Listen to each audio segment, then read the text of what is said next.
Hello my dear friends, welcome करता हूं मैं अपने YouTube channel maths by Vikas कृष्णावा।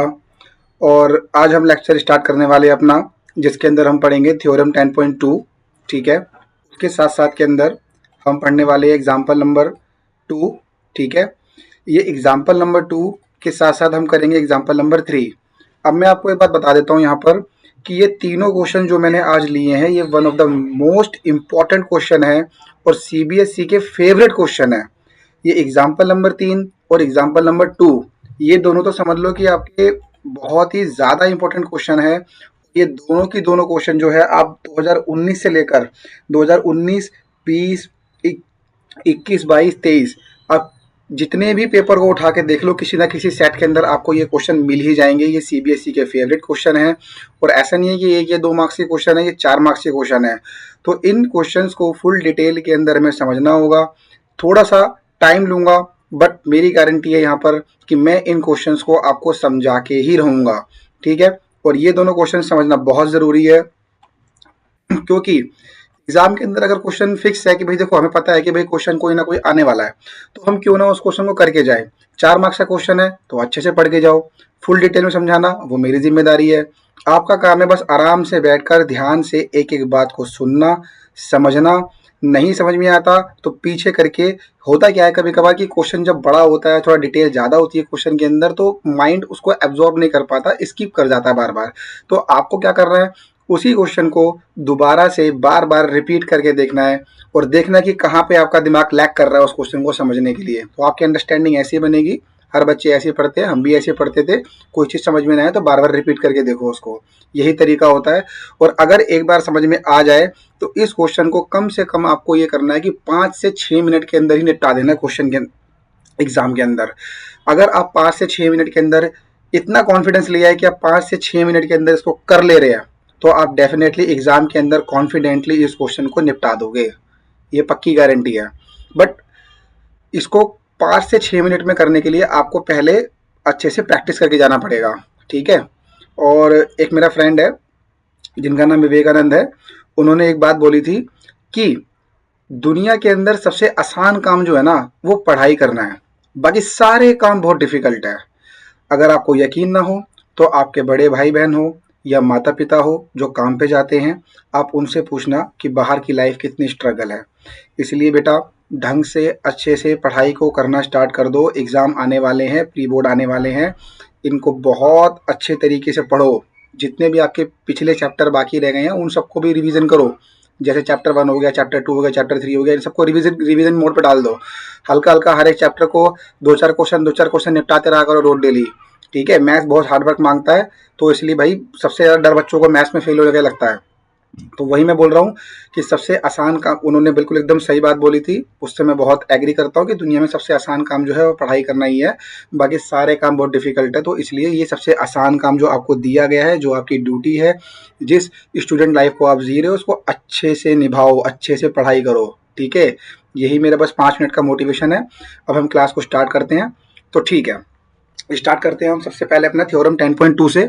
ठीक है, दोनों ही लैंग्वेज में पढ़ाया जा रहा है आपको। हिंदी वाला अपना हिंदी में ध्यान दें, ठीक है, इंग्लिश वाले अपना इंग्लिश में ध्यान देंगे और अच्छे से समझना है क्वेश्चन को, अंडरस्टैंड करना फोकस के साथ। चलो स्टार्ट करते हैं अब। यहाँ पर देखो, सबसे पहला क्वेश्चन हमने लिया है यहाँ पर कि length of tangent drawn from an external point to the circle are equal. इसका मतलब क्या है, कह रहा है कि बाह्य, देखो बाह्य बिंदु से खींची गई स्पर्श रेखाओं की लंबाई बराबर होती है। इसका कहने का मतलब क्या है, देखो इसका कहने का मतलब ये है कि सिंपल, अगर मैं यहाँ पर एक सर्कल को ड्रॉ करूँ, सिंपल देखो मैंने एक सर्कल को लिया यहाँ पर। पहले हम देखो डिटेल में समझना है इन तीनों क्वेश्चन को डिटेल में समझना है, क्योंकि यही कॉन्सेप्ट बार बार इस्तेमाल होंगे आगे आने वाले क्वेश्चंस के अंदर जो आपकी एक्सरसाइज है। ठीक है, तो देखो मैंने सर्कल को लिया यहाँ पर।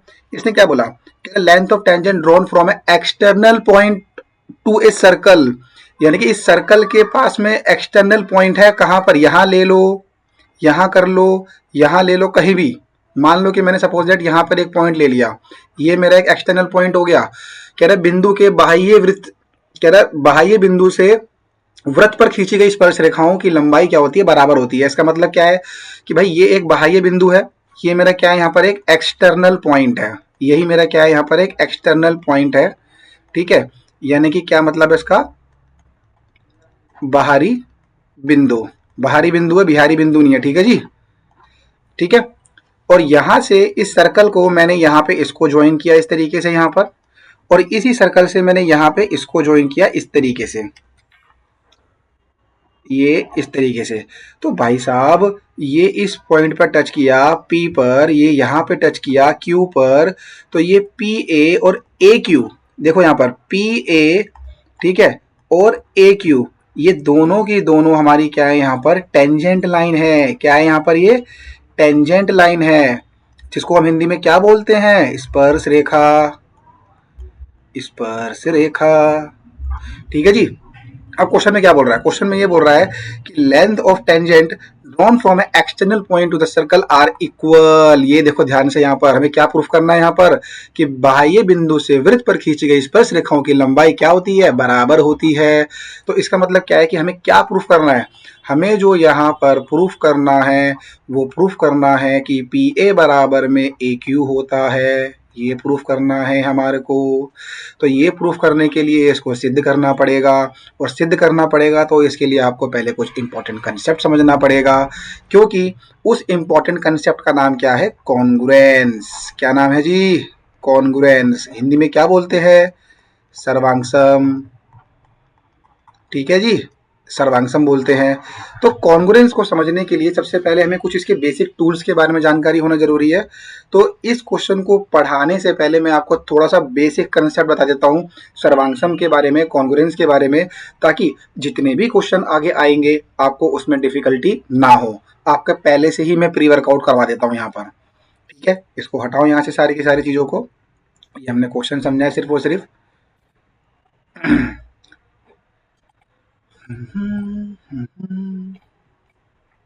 चलिए,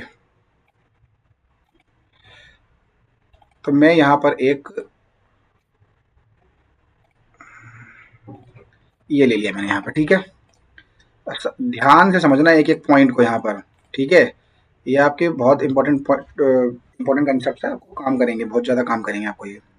देखो यहाँ पर मैं लेता हूँ यहाँ पर क्या, सबसे पहला टॉपिक मैं समझा रहा हूँ आपको यहाँ पर क्या, वो हमारा टॉपिक होगा कॉन्ग्रुएंस के बारे में समझना। सबसे पहले हमें समझना है कॉन्ग्रुएंस के बारे में, ठीक है, जिसको हम बोलते हैं यहाँ पर सर्वांगसम।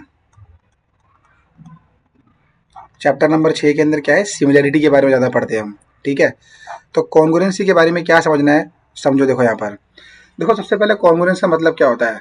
कॉन्ग्रुएंस का मतलब होता है यहाँ पर कि कोई भी दो डायग्राम दिए गए हैं, कोई भी दो ज्योमेट्रिकल फिगर दिए गए हैं, चाहे मान लो वो स्क्वायर हो इस तरीके से, तो इधर भी क्या होना चाहिए, सेम टू सेम साइज का स्क्वायर होना चाहिए। यानी कि देखो शेप भी सेम होनी चाहिए और साइज भी सेम होना चाहिए। यानी कि शेप एंड साइज जो है वो दोनों की दोनों क्या होना चाहिए, यहाँ पर सेम होना चाहिए, ठीक है। उसे ही हम बोलते हैं सर्वांगसम, उसे हम बोलते हैं क्या, कॉन्ग्रुएंस। जैसे कि मान लो कि मैंने स्क्वायर लिया यहाँ पर, तो दोनों के दोनों सेम शेप और साइज के होना चाहिए।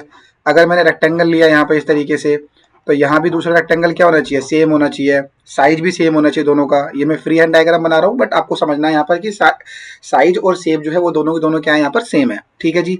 अगर मैं सर्कल बनाता हूँ यहाँ पे इस तरीके से, तो इधर भी सर्कल जो है, मान लो कि ये इसका रेडियस जो है वो 1 है, तो इसका भी रेडियस कितना होना चाहिए, यहाँ पर 1 है, तभी ये हमारा क्या होगा, सर्वांगसम होगा। ये सर्वांगसम का क्या है, यहाँ पर निशान है, ठीक है जी, कॉन्ग्रुएंस का निशान होता है यहाँ पर ये। तो आपको बेसिक समझ में आया होगा कि कॉन्ग्रुएंस क्या होता है। अब आपको समझना है कि कॉन्ग्रुएंस करते कैसे है, यही सबसे इंपॉर्टेंट चीज है यहाँ पर। बेसिक जो चीजें समझनी है हमारे को यहाँ पर, वो क्या समझनी है कि ट्राइंगल्स के अंदर हम कॉन्ग्रुएंस कैसे करते हैं। देखो हम ट्राइंगल्स के बारे में पढ़ेंगे यहाँ पर। अगर मैं यहाँ पर दो ट्राइंगल्स को ले लूँ यहाँ पर इस तरीके से, ट्राइंगल छोटा सा मैं यहाँ पे ले लिया, ठीक है, एक ट्राइंगल और ले लेता हूँ, एक ट्राइंगल मैंने यहाँ ले लिया, थोड़ा सा बड़ा हो गया ये, सपोज दैट ऐसे ले लिया, दोनों बराबर ही है, ठीक है। देखो सबसे पहले समझो यहाँ पर मैं क्या समझाना चाहता हूँ आपको। देखो कॉन्ग्रुएंस जो होता है, सुनना ध्यान से यहाँ पर, कॉन्ग्रुएंस जो होता है जिसको हम सर्वांगसम बोलते हैं, ठीक है, इसके कुछ बेसिक टूल्स होते हैं। अगर कॉन्ग्रुएंस करना है तो आपको कुछ टूल्स का इस्तेमाल करना पड़ेगा, और सिर्फ ये 5 टूल्स ही होते हैं। ये क्या होते हैं हमारे पास में, 5 टूल्स होते हैं। पहला टूल्स क्या है यहाँ पर, जैसे मान लो कि मैंने बोला साइड साइड साइड। दूसरा टूल्स क्या है यहाँ पर, साइड एंगल साइड। तीसरा टूल क्या है यहाँ पर, एंगल साइड एंगल। चौथा टूल क्या है यहाँ पर, एंगल एंगल साइड। पांचवा टूल क्या है, RHS। ठीक है, यही 5 टूल्स होते हैं जिसके द्वारा हम दो ट्राइंगल्स को कॉन्ग्रुएंस कर सकते हैं।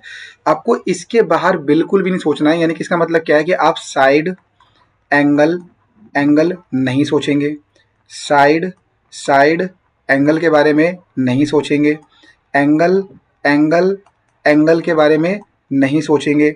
समझ में आ रही बात है आपको यहाँ पर। तो ये सब चीज़ें जो ना, ये सब नहीं सोचनी आपको कॉन्ग्रुएंसी के अंदर। आपको सिर्फ और सिर्फ यही 5 टॉपिक्स के बारे में सोचना है। ठीक है, इन्हीं टूल्स के बारे में सोचना है, और यही टूल्स होते हैं हमारे पास में जो हम कॉन्ग्रुएंस कर सकते हैं, सर्वंकषम कर सकते हैं। तो चलो समझते हैं यहाँ पर एक एक पॉइंट, एक एक टूल्स को समझते हैं यहाँ पर कि कैसे कैसे कौन कौन सा टूल्स जो है वो कैसे इस्तेमाल होता है और कैसे कैसे क्या चीज़ें होती है। ठीक है, अब देखो यहाँ पर, जैसे मान लो कि मैंने यहाँ पे एक एग्जांपल ले रखा है।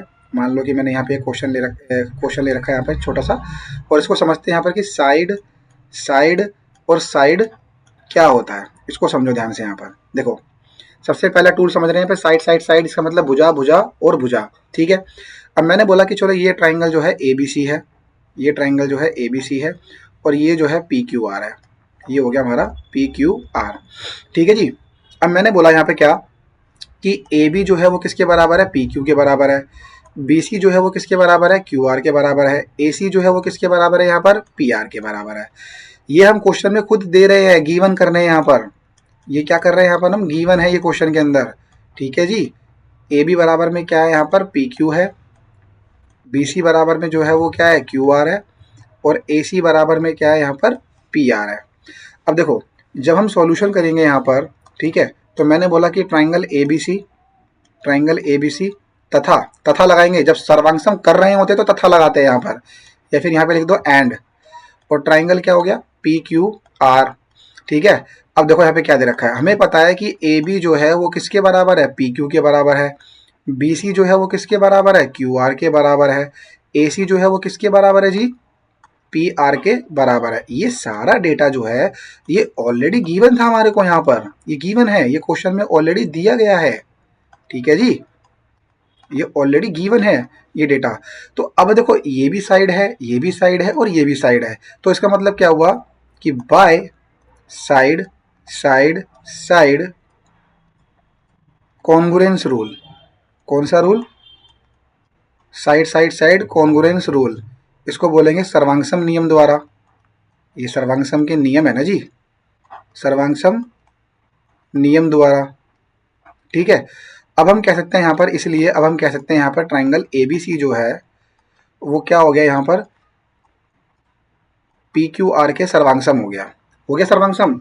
अब देखो, जब ये वाला ट्राइंगल जो है, ठीक है, एक मिनट, ये वाला ट्राइंगल जो है, इस वाले ट्राइंगल क्या हो गया, सर्वांगसम हो गया। तो यानी कि ये दोनों ट्राइंगल जो है सर्वांगसम हो गए, ये सर्वांगसम का निशान है। ठीक है, अब होगा क्या, जब सर्वांगसम हो जाएंगे, जब कॉन्ग्रुएंस हो जाएंगे, तो इसका मतलब क्या है, मैं लिख देता हूं यहां पर। देखो, सर्वांगसम होने के बाद,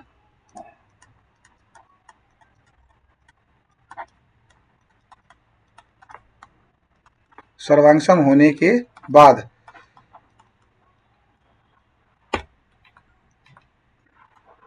आफ्टर कॉन्ग्रुएंस्ड, कॉन्ग्रुएंस होने के बाद में हम क्या कह सकते हैं यहाँ पर, जो इनके एंगल है, देखो यहाँ पर जो यहाँ पर ये वाला एंगल है, एंगल A जो है वो किसके बराबर होगा, एंगल P के बराबर होगा। ये रहा मेरा यहाँ पर एंगल P, ये रहा P। और एंगल B जो होगा वो किसके बराबर होगा जी, यहाँ पर एंगल Q के बराबर होगा। एंगल C जो है किसके बराबर होगा, यहाँ पर एंगल R के बराबर होगा। ये सर्वांगसम होने के बाद की कहानी है, पहले बता रहा हूँ आपको, पहले नहीं कर देना यहाँ पर। पहले हमने यहाँ पे क्या किया है, इसको देखो, यहाँ पर सर्वांगसम किया है पहले हमने यहाँ पर। सर्वांगसम होने के बाद अब क्या होगा, अब होगा एंगल A बराबर में एंगल P होगा। ठीक है, एंगल P होगा। एंगल बी बराबर में क्या होगा, एंगल क्यू होगा। एंगल सी बराबर में क्या होगा, एंगल आर होगा। और किस प्रॉपर्टी से होगा, इसको बोलते हैं सीपीसीटी। क्या बोलते हैं इसको, CPCT.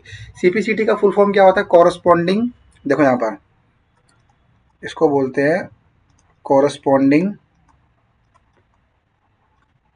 Parts of congruence triangles are equal. ठीक है, हिंदी में लिखो उसको यहाँ पर क्या, सर्वांगसम, चिंता मत करो हिंदी वाले, तुम्हारे साथ हम बने हुए हैं, अब तुम्हारे को पूरा समझाएंगे सारी चीजों को। सर्वांगसम त्रिभुजों, सर्वांगसम त्रिभुजों के संगत भाग बराबर होते हैं, बराबर होते हैं। ठीक है, अब ये संगत भाग, कोरस्पॉन्डिंग पार्ट, ये सब क्या आ रहा है, देखो यहाँ पे समझो, इस वर्ड को भी समझो। यहाँ पर एक एक वर्ड को समझना है आपको। जितना बेसिक आपका शार्प होगा ना, उतनी आपको बेहतरीन तरीके से क्वेश्चन समझ में आएगा, बड़े बड़े लेवल के क्वेश्चन समझ में आएंगे आपको। अब समझो यहाँ पर कोरस्पॉन्डिंग पार्ट का मतलब क्या होता है। ये जो मैंने संगत भाग लिखे हैं यहाँ पर, इसका मतलब क्या होता है, देखो जैसे मान लो कि मैंने यहाँ पे एक ट्रायंगल बनाया इस तरीके से। ठीक है, ये ट्रायंगल बनाया और ये ट्रायंगल बनाया मैंने यहाँ पे इस तरीके से। अब इसका मतलब क्या है, अगर मैं इस ट्रायंगल की ये वाली साइड की बात कर रहा हूं, तो इस ट्रायंगल में भी ये वाली साइड की बात करूंगा। इसका मतलब होता है संगत भाग। अगर इस साइड की बात की जा रही है, तो इस ट्रायंगल के अंदर भी इस साइड की बात की जाएगी। अगर मैं इस साइड की बात कर रहा हूँ, नीचे वाले साइड की यहाँ पर, तो यहाँ पे भी नीचे वाले साइड की ही बात की जाएगी। यानी कि ट्रायंगल नंबर 1 और ट्रायंगल नंबर 2, अगर ट्रायंगल नंबर 1 के अंदर बेस की बात की जा रही है, नीचे वाली साइड की बात की जा रही है, तो ट्रायंगल नंबर 2 के अंदर भी नीचे वाली साइड की ही बात की जाएगी। इसी का मतलब होता है कोरस्पॉन्डिंग पार्ट्स, संगत भाग। ठीक है, अगर मैं इस वाले ट्रायंगल नंबर 1 के अंदर अगर मैं ऊपर वाले एंगल की बात कर रहा हूं, तो यहां भी क्या होगा, ऊपर वाले एंगल की ही बात की जाएगी। अगर नीचे से मैं राइट वाले एंगल की बात करूंगा यहाँ पर, तो इधर भी क्या होगा, राइट वाले एंगल की ही बात की जाएगी। That is the meaning of corresponding part, संगत भाग। समझ में आ गया होगा, उम्मीद करता हूँ। ठीक है, देखो यहाँ पर हमने क्या समझा, यहाँ पर हमने एक प्रॉपर्टी को समझा, यहाँ पर कौन सी वाली, साइड साइड साइड, जो मैंने समझाया। देखो यहाँ पर अभी हमने समझा एक प्रॉपर्टी के बारे में, साइड साइड साइड। अब मैं समझाता हूँ आपको साइड एंगल साइड क्या होता है। फटाफट फटाफट समझेंगे इसको और ये खत्म हो जाएगा। फिर डिटेल में थोड़ा समझना पड़ेगा हमारे को, किसको, आरएचएस को, क्योंकि हो सकता है कि जो हम थ्योरम 10.2 इस्तेमाल करें उसमें आरएचएस लग जाए। देखते हैं क्या होता है। ठीक है, अब समझाता हूँ मैं आपको नेक्स्ट। देखो यहाँ पर आगे बढ़ते हैं। ठीक है, अब मैं समझाता हूँ आपको यहाँ पर दूसरा वाला। देखो, साइड एंगल साइड, ठीक है, भुजा कोण भुजा, भुजा कोण भुजा। ठीक है, अब मैं फिर से दो ट्रायंगल लेता हूं यहां पर।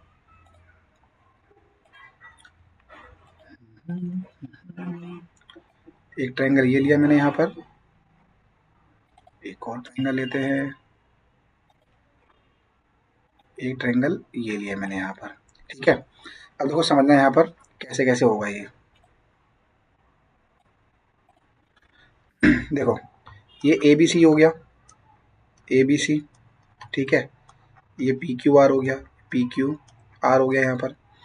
अब मैं तुम्हें क्या समझाना चाहता हूँ, देखो साइड एंगल साइड लिखा है यहाँ पर। साइड एंगल साइड का मतलब यहाँ पर ये हुआ कि अब जो है दो साइड के बीच में एक एंगल होगा। कोई भी दो साइड हो सकती है, कोई भी दो साइड। ठीक है, या तो आप ए बी ए सी ले लो, तो यहाँ पे पी क्यू पी आर आएगा। अगर आप ए बी और बी सी लेते हो, तो यहाँ पर पी क्यू और क्यू आर आएगा। यानी कि दो साइड के बीच में एंगल होगा। इसका कहने मतलब क्या है, इसका कहने मतलब ये है, देखो फटाफट से खत्म करते हैं वरना बहुत वीडियो लंबा हो जाएगा। ठीक है, ये बहुत ज्यादा चीजें समझने की नहीं है, मतलब कि बेसिक कंसेप्ट है, वो ऐसे ही समझ में आ जाएगा। धीरे धीरे क्वेश्चन करोगे तो और क्लियर हो जाएगा। देखो 9th क्लास के अंदर पढ़ाया भी ये सारी चीजें आपको ट्रायंगल चैप्टर के अंदर। देखो ये साइड ले ली मैंने यहाँ पर और ये साइड ले ली मैंने यहाँ पर। ठीक है, तो मैंने बोला कि भाई अगर मेरे को सर्वांगसम करना है, तो मैंने बोला कि ए बी सी तथा ट्रायंगल पी क्यू आर। तो इसमें मैं क्या बोल रहा हूँ कि ए बी जो है वो किसके बराबर है भाई, पी क्यू के बराबर है।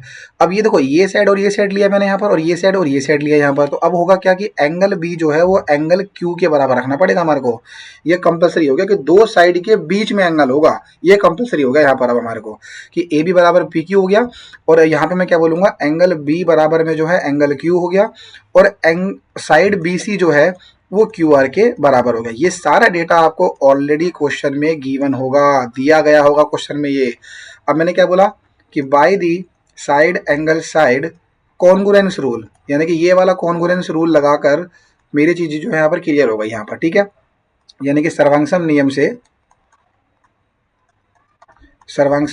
नियम से जो हमारा ट्राइंगल ए बी सी है, देखो यहाँ पर अब मैं सर्वांगसम करूंगा, ए बी सी जो है वो सर्वांगसम हो गया किसके, यहाँ पर पी क्यू आर के सर्वांगसम हो गया जी, हो गया सर्वांगसम। अब सर्वांगसम होने के बाद हमारे को क्या देखने को मिलेगा, अब सर्वांगसम होने के बाद में एंगल ए जो है वो पी के बराबर हो जाएगा। जब दो ट्राइंगल सर्वांगसम हो जाते हैं तो उनके बाकी के बचे हुए हिस्से भी आपस में बराबर हो जाते हैं।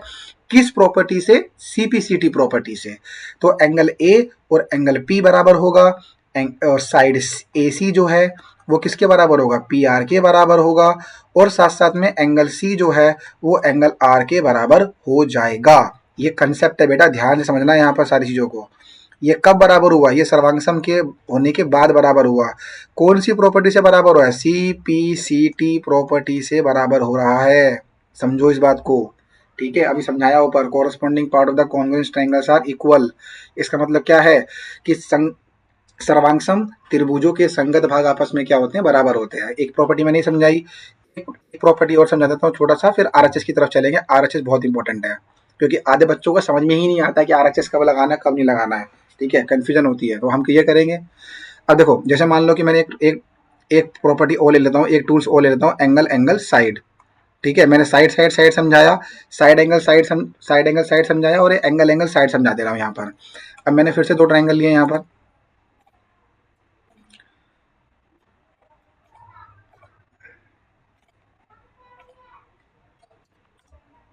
एक ये लिया, एक ये लिया, ठीक है। अब देखो यहाँ पर, ये मैंने बोला A B C D E F, ठीक है। अब मैंने क्या बोला, देखो एंगल एंगल साइड लगाना है, इसका मतलब क्या है कि दो एंगल के बाद में एक साइड आएगी। यानी कि अगर मान लो कि एंगल ए लिया और एंगल डी लिया, एंगल सी लिया और एंगल एफ लिया, तो देखो ये वाला एंगल और ये वाला एंगल लिया, फिर सी के बराबर में क्या लिया, एफ लिया, तो इन दो एंगल के बाद में तीसरी साइड क्या आएगी, बी सी बराबर में क्या लेना पड़ेगा, ई एफ लेना पड़ेगा। अगर आप दूसरी तरफ से जाते हो कि एंगल ए बराबर में क्या लेते हो, डी लेते हो, एंगल बी बराबर में क्या लेते हो, ई लेते हो, और बी सी बराबर में क्या लेना पड़ेगा, देखो जैसे मर्जी कर लो आप, ठीक है। दो एंगल के बाद में आपको एक साइड लेनी है। चलो सपोज दैट मैं सॉल्यूशन करता हूँ उसका यहाँ पे छोटा सा एक, ठीक है। मैंने बोला कि भाई हमें एंगल एंगल साइड की प्रॉपर्टी लगा के क्वेश्चन को सर्वांगसम करना है, कॉन्ग्रुएंस करना है। तो ए बी सी तथा एंड लिखेंगे यहाँ पर, और डी ई एफ लिखा, डी ई एफ। तो अब मैं क्या देख पा रहा हूँ यहाँ पर, मैंने बोला कि भाई चलो मैं ये ले रहा हूँ यहाँ पर, एंगल बी के बराबर क्या ले लिया, ई ले लिया, और सी के बराबर में क्या ले लिया भाई, एफ ले लिया यहाँ पर। अब देखो ये एंगल और ये एंगल के बाद अगर मैं इस डायरेक्शन में जाता हूँ इस तरीके से यहाँ पर, और यहाँ से इस डायरेक्शन में जाता हूँ इस तरीके से यहाँ पर, तो मुझे अगली साइड ए सी ही लेनी पड़ेगी, कंपलसरी हो गई यहाँ पर। अगर मैं इस डायरेक्शन में जाता हूँ तो, अगर मैं इस डायरेक्शन में जाता हूँ, जैसे मान लो कि मैं सी और एफ को लेता हूँ, फिर बी और ई को लेता हूँ, तो मैं ए बी बराबर में डी ई भी लिख सकता हूँ। यानी कि दो एंगल के बाद में आपको एक साइड लेनी है, बस इतना क्लियर रखो दिमाग के अंदर, ठीक है। तो अब मैंने बोला यहाँ पर क्या कि एंगल बी बराबर में क्या है, यहाँ पर ई है, एंगल सी बराबर में क्या है, एफ है, और अब मैं बोल रहा हूँ यहाँ पर कोई भी ले लो, ए बी ले लो या फिर ए सी ले लो, दोनों तरफ से क्वेश्चन सॉल्व होगा। अगर आप ए बी लोगे तो आपको डी ई लिखना पड़ेगा, ए सी लोगे तो आपको डी एफ लिखना पड़ेगा, जो मर्जी ले लो कोई फर्क नहीं पड़ता, दोनों तरफ से क्वेश्चन सॉल्व होगा। तो मैंने ए बी बराबर में क्या ले लिया, डी ई ले लिया, यानी कि ये बराबर में क्या ले लिया, ये ले लिया। देखो angle angle side, this is the point, ये मैं समझाना चाहता हूं आपको कि एंगल एंगल साइड। तो यानी कि सर्वांगसम की कौन सी प्रॉपर्टी से यहां पर अब हमारा क्वेश्चन सोल्व हुआ, एंगल एंगल और side, congruence criterion, congruence criterion बोल लो या रूल बोल लो, सिंपल रखो, कंफ्यूजन मत होनी चाहिए। सर्वांगसम नियम के द्वारा हम समझ गए यहाँ पर क्या कि जो हमारा ये वाला ट्राइंगल है ए बी सी, ये सर्वांगसम, ये क्वेश्चन में आपको खुद ही दिया जाएगा, आपको क्वेश्चन में, ये आपको क्वेश्चन में खोजना होता है, खुद ढूंढना होता है कि क्या तीन चीजें बराबर दी गई है, ठीक है। और ये ट्राइंगल डी ई एफ के क्या हो गया, सर्वांगसम हो गया। अब मैं क्या देख पाऊंगा यहाँ पर, देखो अब मैंने आपको अभी समझाया कि एक सीपीसीटी नाम की प्रॉपर्टी होती है कि जब दो ट्राइंगल, ये ट्राइंगल और ये ट्राइंगल आपस में क्या हो गए, सर्वांगसम हो गए, ये सर्वांगसम का निशान है। सर्वांगसम हो जाने के बाद में इसके संगत भाग बराबर होते हैं, कॉरस्पॉन्डिंग पार्ट बराबर होते हैं। इसका मतलब क्या है, इसका मतलब ये है कि जो बाकी के बचे हुए हिस्से होते हैं ट्राइंगल एक के और ट्राइंगल दूसरे के, वो आपस में बराबर हो जाते हैं। इसका मतलब क्या होगा, इसका मतलब ये होगा कि एंगल ए जो है वो डी के बराबर बैठेगा, ठीक है। बी सी जो है वो किसके बराबर बैठेगा, ई एफ के बराबर बैठेगा। और ए सी साइड जो है वो किसके बराबर बैठेगा, डी एफ के बराबर बैठेगा। ये किसकी वजह से हुआ, ये हुआ C P C T. Hindi वाले भी सी पी सी टी लिखेंगे और इंग्लिश वाले भी सी पी सी टी लिखेंगे, पहले ही बोल रहा हूँ। सी पी सी टी का कोई हिंदी मीनिंग और इंग्लिश मीनिंग कुछ नहीं होता, ये दोनों के लिए कॉमन है, ठीक है। बस डेफिनेशन मैंने आपको दोनों को समझा दी है, ऊपर यहाँ पे डेफिनेशन लिखी हुई है, ठीक है, आपने देख लिया होगा ध्यान से। ये देखो यहाँ पे लिखा हुआ सीपीसीटी, हिंदी में बता रखा है, हिंदी में देखो ये रहा यहाँ पर, ठीक है। और इंग्लिश में भी ऊपर मैंने समझा दिया है, ठीक। अब देखो यहाँ पर एक प्रॉपर्टी और मैंने देखा था, यहाँ पर देखो क्या था, ये रहा। जैसे यहाँ पर हमने ये वाली प्रॉपर्टी समझी, साइड साइड एंगल, वैसे ही दो एंगल के बीच में क्या होगा, एक साइड होगा। इसका मतलब क्या है कि एक ट्राइंगल ये होगा यहाँ पर और एक ट्राइंगल ये होगा यहाँ पर, इस तरीके से दो एंगल के बीच में साइड, यानी कि ये वाला एंगल जो है इसके बराबर हो गया और ये वाला एंगल जो है इसके बराबर हो गया। अब दो एंगल के बीच में साइड कौन सी होगी, ये वाली, ये देखो ये वाली साइड होगी, कर लेना, सिंपल है, ठीक है। जैसा जैसा ये वाला है वैसे ही ये वाला भी है, ठीक है। अब समझते हैं सबसे one of the most important RHS क्या होता है। आरएचएस को समझना बहुत जरूरी है, ठीक है, गलती करोगे वरना फिर आगे जाकर बेसिक कंसेप्ट अगर पक्का नहीं होगा तो आपका। अब चलते हैं आरएचएस की तरफ, ठीक है। नेक्स्ट और वेरी इंपॉर्टेंट कॉन्सेप्ट जो है वो है हमारा क्या, आरएचएस का। चलो स्टार्ट करते हैं इसको यहाँ पर, आरएचएस, ठीक है। थोड़ी सी अपनी आंखों को ब्लिंक कर लो अगर आप ज़्यादा लंबे समय से देख रहे हो, ठीक है। आंखों को थोड़ा ब्लिंक कर लो, वीडियो को स्टॉप कर लो 2 मिनट के लिए, और अपनी बैक, अगर आप कुर्सी पे या चेयर पे बैठ के पढ़ रहे हो तो अपना बैक को स्ट्रेट करो, थोड़ा सा गहरी सांस लो, ठीक है। चलो स्टार्ट करते हैं यहाँ पर आरएचएस। अब देखिए आरएचएस का मतलब क्या होता है, आर का मतलब होता है यहाँ पर राइट एंगल।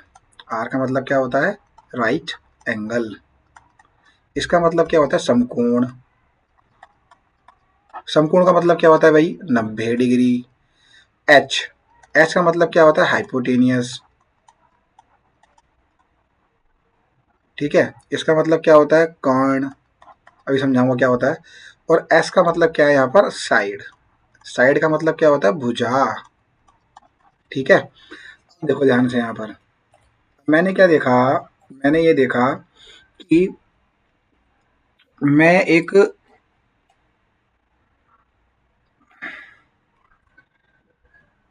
इसको कॉपी करते हैं, 1 मिनट, ये यहाँ लिया ऐसे, ठीक है। राइट एंगल ट्राइंगल बनाना है जी हमारे को।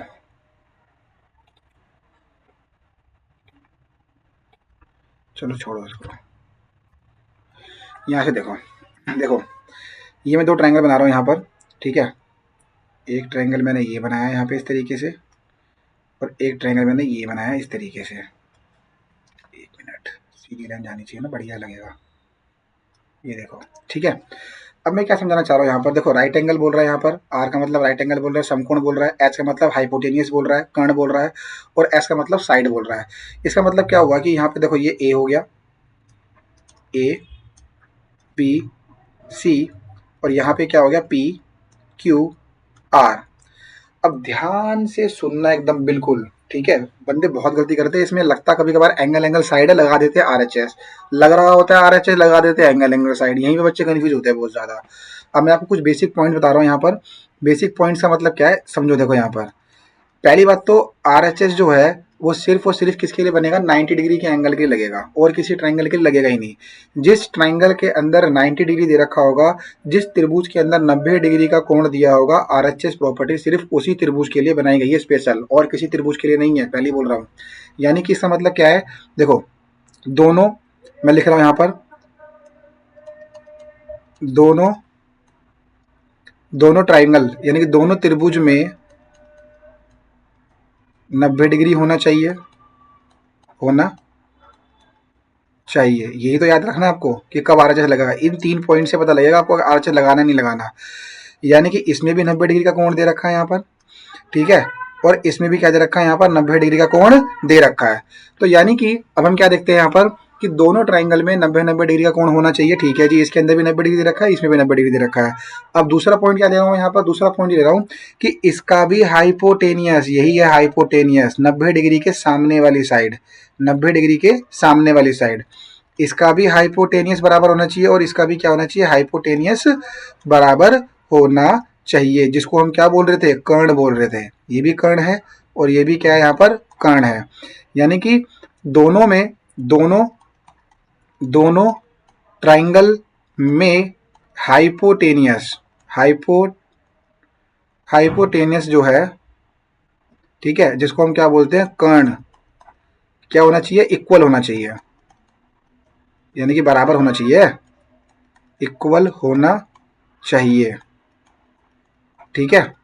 उसके बाद तीसरा पॉइंट क्या है यहाँ पर, ठीक है, हाइपोटेनियस बराबर होना चाहिए। तीसरा पॉइंट क्या है, तीसरा पॉइंट ये है कि देखो अब दोनों ट्राइंगल के अंदर 90-90 बराबर होना चाहिए, ठीक है जी। यहाँ पे बी 90 है, यहाँ पे क्यू 90 है, दोनों का हाइपोटेनियस बराबर होना चाहिए। तीसरा पॉइंट क्या है, तीसरा पॉइंट हमें देखो, राइट एंगल, हाइपोटेनियस और साइड। तीसरा पॉइंट हमें ये समझाता है कि या तो ए बी बराबर में क्या होना चाहिए, पी क्यू होना चाहिए, या फिर बी सी बराबर में क्या होना चाहिए, क्यू आर होना चाहिए। समझो बात को, यहाँ पर क्या समझाना चाह रहा हूँ मैं, यहाँ पर दोनों पॉइंट तो क्लियर है। यहाँ पर देखो इन दोनों पॉइंट में तो क्लियर है, यहाँ पर बच्चे यहाँ कंफ्यूज होते हैं तीसरे वाले पॉइंट के अंदर। दोनों के अंदर, दोनों ट्राइंगल के अंदर 90-90 होना चाहिए, हाइपोटेनियस बराबर होना चाहिए, यानी कर्ण बराबर होना चाहिए, ठीक है।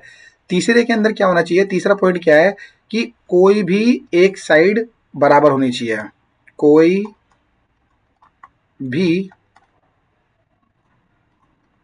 साइड बराबर होनी चाहिए, ठीक है। साइड का मतलब क्या, भुजा बराबर होनी चाहिए।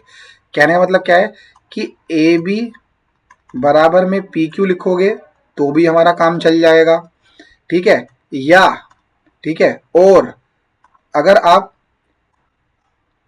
बी सी बराबर में क्यू आर लिखोगे तो भी हमारा काम चल जाएगा। या तो ये बराबर होना चाहिए या ये बराबर होना चाहिए। इसका मतलब कहने का क्या है कि या तो ये वाली साइड जो है ए बी बराबर में क्या होना चाहिए, पी क्यू होना चाहिए, या फिर बी सी बराबर में क्या होना चाहिए, क्यू आर होना चाहिए। ये मैं कहना चाह रहा हूँ, दोनों में 90-90, 90 के सामने वाली साइड बराबर होनी चाहिए, और या तो ए बी बराबर में पी क्यू होना चाहिए या बी सी बराबर में क्यू आर होना चाहिए। ये आर एच एस का पूरा मैंने कॉन्सेप्ट फुल डिटेल के अंदर समझा दिया है। मैं एक बार तुम्हें क्वेश्चन भी सॉल्व करके दिखा देता हूँ यहाँ पर, ठीक है, ताकि बंदों को कंफ्यूजन ना हो बिल्कुल भी। मैं नहीं चाहता कि 1% भी कंफ्यूजन हो यहाँ पर, फिर बाद में परेशान रहोगे तुम। जैसे मान लो कि मैंने क्वेश्चन लिया, अरे यार क्या हो गया, एक मैंने क्वेश्चन लिया यहाँ पर आरएचएस के ऊपर ही, ठीक है, कॉन्सेप्ट और क्वेश्चन में फंस गया मैं खुद ही। देखो यहाँ पर देखो मैंने एक ट्रायंगल लिया यहाँ पे इस तरीके से, ये एक ट्रायंगल लिया, ठीक है, और यहाँ पे भी एक ट्रायंगल लिया।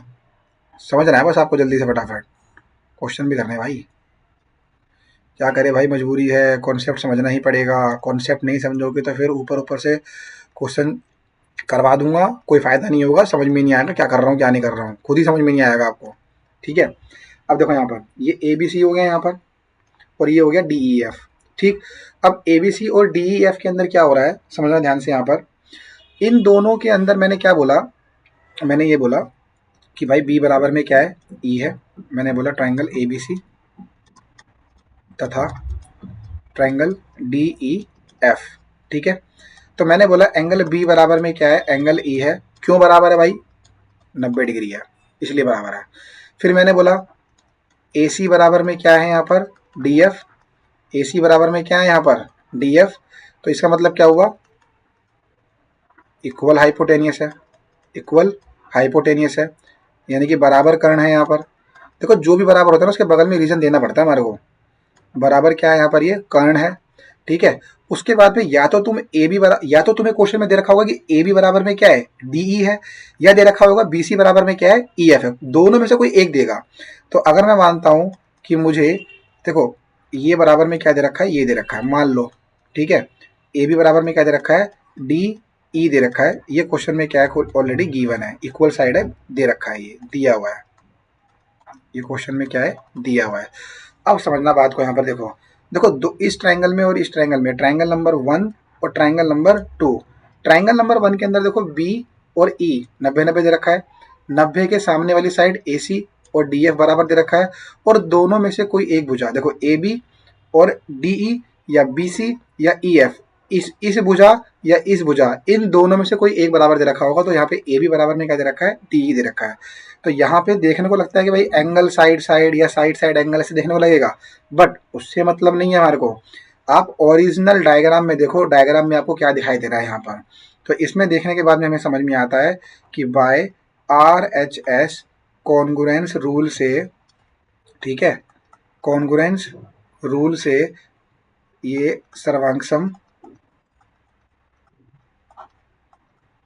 नियम, कौन सा नियम सर्वांगसम का, are H S, are H S नियम से हमें समझ में आता है यहाँ पर क्या, कि जो मेरा ट्राइंगल है ए बी सी, ये क्या हो गया, ये डी ई एफ के, डी ई एफ के सर्वांगसम हो गया, और सर्वांगसम होने के बाद में मुझे पता है कि क्या क्या प्रॉपर्टी मिलेगी। सर्वांगसम होने के बाद में ए बराबर में क्या होगा डी होगा, एंगल सी बराबर में क्या होगा एफ होगा, और बाकी बचा हुआ साइड कौन सा था बी सी बराबर में क्या होगा ई एफ होगा। कौन सी प्रॉपर्टी से होगा भाई बता दो, सीपीसीटी से, ठीक है। यहाँ पे मैंने आपको सर्वांगसम के सारे बेसिक नियम जो थे वो समझा दिए हैं यहाँ पर डिटेल के अंदर, ठीक है। भाई वीडियो को बनाने में बहुत मेहनत लगती है, लाइक कर दिया करो, शेयर कर दिया करो, सब्सक्राइब कर दिया करो, ठीक है। मैं बोलता नहीं हूँ लेकिन कर दिया करो फिर भी अपने मन से, ये आपकी ड्यूटी है। हमारे मोटिवेशन और हमारे लिए फीस जो है वो यही है कि आप सब्सक्राइब कर दो, लाइक कर दिया करो, और जो भी वीडियो के अंदर आपको कमी पेशी लगती है वो कमेंट में जरूर बताया करो, या कोई भी डाउट वगैरह हो तो कमेंट जरूर करा करो, ठीक है। ये पूरा का पूरा कंसेप्ट हो गया। अब चलते हम अपने क्वेश्चन की तरफ। देख लो इस क्वेश्चन को समझने के लिए और आगे वाले जो क्वेश्चन आएंगे समझने के लिए कितनी डिटेल समझनी पड़ती है। डिटेल की जानकारी होना बहुत जरूरी है जी, उसके बगैर तो काम ही नहीं चलेगा। अब करते हैं ये वाला क्वेश्चन, ठीक है। तो मैं लेता हूं यहाँ पर एक प्यारा सा सर्कल, ये मैंने लिया एक प्यारा सा सर्कल, ठीक है। इसको थोड़ा सा, चलो देखो यहाँ पर कह रहा है कि length of tangent drawn from external point. चलो जी, यहाँ पर ये मैंने ले लिया एक एक्सटर्नल पॉइंट, ठीक है। इस एक्सटर्नल पॉइंट से मैंने एक टेंजेंट को खींचा यहाँ पर इस तरीके से, और इसी एक्सटर्नल पॉइंट से एक टेंजेंट खींचा मैंने यहाँ पर इस तरीके से, ठीक है। ये इस सर्कल का क्या हो गया सेंटर पॉइंट हो गया, ये ओ हो गया। मान लो कि ये ए हो गया, ये बी हो गया, और ये पॉइंट सी हो गया, ठीक है, और ये पॉइंट मेरा बी हो गया यहाँ पर, ठीक है भाई। तो ये क्या बोल रहा है, एक्सटर्नल पॉइंट से खींची गई जो टेंजेंट लाइन है वो क्या होती है इक्वल होती है। देखो समझो यहाँ पर एक्सटर्नल पॉइंट से जो हम ड्रॉ कर रहे हैं, क्या ड्रॉ कर रहे हैं टेंजेंट को ड्रॉ कर रहे हैं, वो आपस में क्या होता है इक्वल होता है। यानी कि बाह्य बिंदु से वृत्त पर खींची गई स्पर्श रेखा कौन सी है ए बी और ए सी की लंबाई आपस में क्या होती है बराबर होती है। ये हमारे को क्या करना है यहाँ पर प्रूफ करना है, ठीक है। तो करते हैं इसको प्रूफ यहाँ पर, देखो चलो स्टार्ट करते हैं यहाँ पर। देखो सबसे पहले हमारे पास क्या है यहाँ पर, हमें गिवन क्या है, आराम आराम से करेंगे इसको समझ समझ के। हमें गिवन क्या है, गिवन ये है कि A B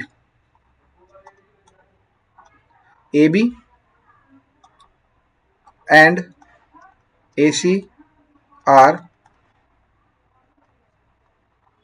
tangent line from the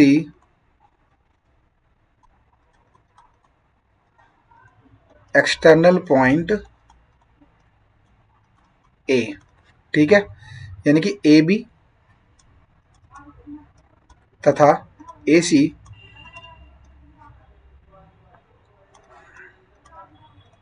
बाहरी बिंदु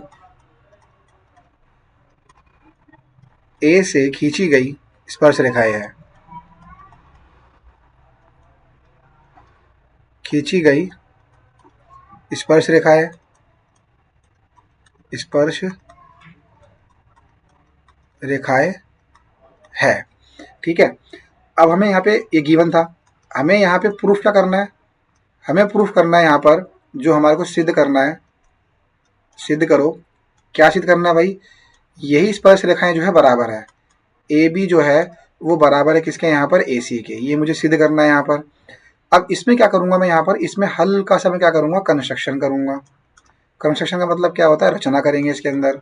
और रचना में क्या करेंगे यहाँ पर कि जो ये ए है ना, इस ए को मैं क्या करूंगा, ओ से मिला दूंगा। ये लो जी, ए को मैंने ओ से मिला दिया और बी को मैंने सेंटर से मिला दिया।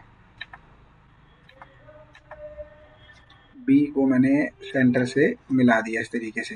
लाइन टेढ़ी मेढ़ी हो रही है, ध्यान थोड़ा कर लो कॉम्प्रोमाइज।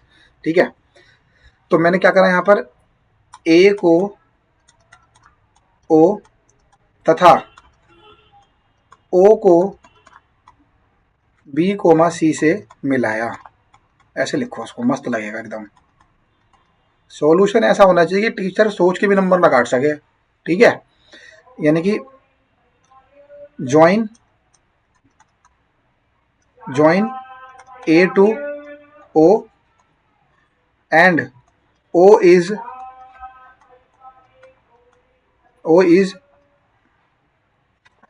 एक मिनट,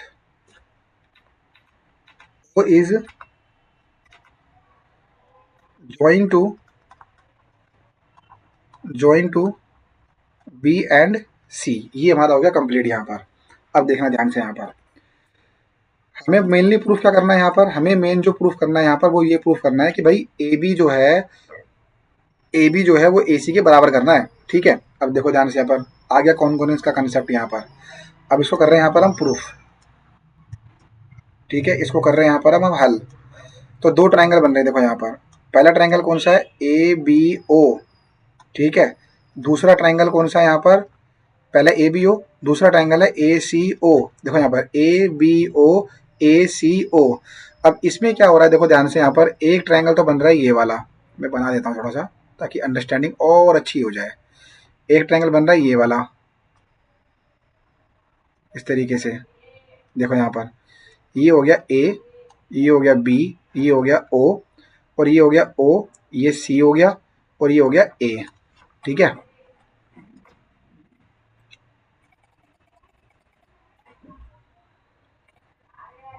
इसको हल्का सा ना मिटा देता हूँ यहाँ पर से।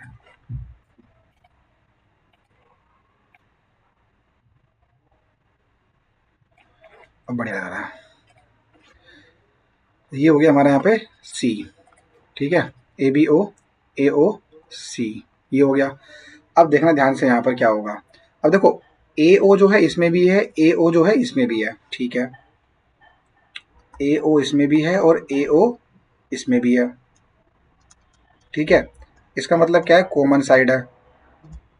ये हो गया कॉमन साइड, इसको बोलते हैं उभयनिष्ठ भुजा। हिंदी में बोलते हैं इसको क्या पे, क्या, उभयनिष्ठ भुजा, सिंपल। ठीक है, कॉमन साइड हो गया। अब तुम खुद देखो यहाँ पर कि ओ बी ए, एंगल ओ बी ए और एंगल ओ सी ए कितना होगा, ईच 90 डिग्री, ईच 90 डिग्री, यानी कि प्रत्येक कोण जो है वो कितने डिग्री का है, यहाँ पर 90 डिग्री का है। कैसे होगा, आपको कैसे, हमें कैसे पता लगा, ये रेडियस है, ये रेडियस है। क्या पढ़ाया था कि सर्कल, सर्कल जो होता है, ठीक है, देखो यहाँ पर जो सर्कल होता है यहाँ पे इस तरीके से, और जो ये स्पर्श रेखा होती है, बेसिक में पढ़ाया था ये इंट्रोडक्शन के अंदर, ये सर्कल का सेंटर हो गया। तो ये पॉइंट ऑफ कॉन्टैक्ट है यहाँ पर। तो ये यहाँ पे क्या बनाता है, 90 डिग्री नहीं बनाता यहाँ पर। ये समझाया नहीं था कि रेडियस, जो वृत्त की रेडियस होती है, सर्कल की जो रेडियस होती है, वो यहाँ पे क्या बनाती है, वो बनाती है यहाँ पर 90 डिग्री का कोण बनाती है। बताया था मैंने तुम्हारे को ये। ठीक है, तो उसी चीज को समझ रहे हैं यहाँ पर हम। इसको हटाओ यहाँ से। ठीक है। अरे भाई ये हो गया ये, चलो भाई ठीक है। तो मैंने समझाया था तुम्हारे को कि जो भी हमारा सर्कल होता है, सर्कल के टेंजेंट पर ये क्या बनाता है, 90 डिग्री बनाता है। तो वही कॉन्सेप्ट है यहाँ पर ये। ठीक है। अब देखो ध्यान से यहाँ पर, यानी कि ये रेडियस है, ये मेरा क्या है, टेंजेंट है। देखो बता भी रखा है यहाँ पर कि ए बी और ए सी जो है वो क्या है, टेंजेंट है। ये देखो ए बी और ए सी जो है क्या है, बाहरी बिंदु से खींची गई क्या है यहाँ पर, ये स्पर्श रेखाएं हैं। ठीक है। तो ये रेडियस हो गया। तो यहाँ पे क्या बन रहा होगा, 90 डिग्री का कोण बन रहा होगा। और यहाँ भी क्या बन रहा होगा, 90 डिग्री का कोण बन रहा होगा। तो इसीलिए मैंने बोला कि ईच 90 डिग्री है। ठीक है। और यहाँ पे क्या होगा, देखो ध्यान से यहाँ पर, ये ओ बी भी रेडियस है यहाँ पर, और ओ सी भी क्या है, रेडियस है। ये देखो ये सेंटर पॉइंट से ये भी रेडियस होगा यहाँ पर, और ये ओ से लेकर सी तक भी क्या होगा, रेडियस होगा। ओ से लेकर बी तक भी क्या होगा, रेडियस होगा। तो इसका मतलब क्या हो गया कि ओ बी जो है वो बराबर होगा किसके, यहाँ पर ओ सी के radii of circle, radii of circle. इसका मतलब क्या है, वृत्त की त्रिज्याएं हैं, वृत्त की क्या है यहाँ पर, ये त्रिज्याएं हैं। अब देखो ध्यान समझना, देखो यहाँ पर देखो, ये 90 डिग्री हो गया, और ये भी क्या हो गया, 90 डिग्री हो गया। और 90 के सामने वाली साइड क्या होती है, हाइपोटेनियस। 90 के सामने वाली साइड क्या होती है, हाइपोटेनियस। तो इन दोनों ट्रायंगल के अंदर देखो 90 डिग्री भी है। 90 के सामने वाली साइड देखो ओ ए, और इस ट्रायंगल में 90 के सामने वाली साइड क्या, ओ ए, दोनों बराबर है। और एक साइड बराबर है, ओ बी और ओ सी भी क्या है, बराबर है। तो ये प्योरली क्वेश्चन हो गया किसका, आर एच एस का। By the property of R H S, यहाँ पे क्या लिखोगे, by R H S congruence rule. ठीक है। सर्वंगसम नियम से हम कह सकते हैं यहाँ पर क्या, कि जो हमारे ट्राइंगल है ए बी ओ, ये आपस में क्या हो गया, सर्वांगसम हो गया किसके, यहाँ पर ए सी ओ के।